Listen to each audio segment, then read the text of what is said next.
Alright, so in this lesson, I'm going to show you the growth rate after the 10,000 cases.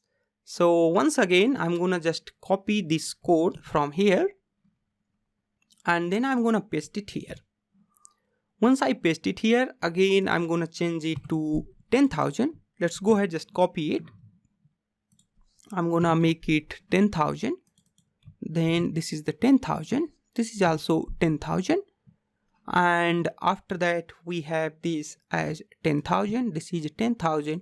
This one is 10,000 and this is 10,000. And this one is 10,000. This is all. Let's go ahead and plot this.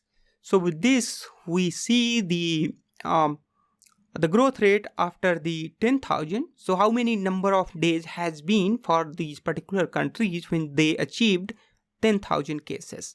So these are the country. If you see earlier, we have been getting here Afghanistan and some other countries like Algeria and Argentina. But these countries do not have the 10,000 cases. That's why these countries are not shown there. We have there this country, that's the India.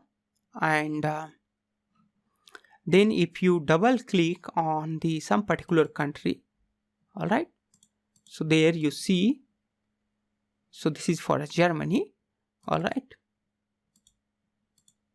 there is for India.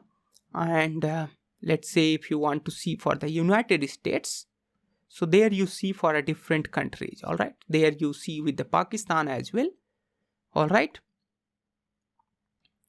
perfect. All right, so this is all about in this lesson. Thanks for watching. In the next lesson, I'll show you growth rate after 100,000 cases.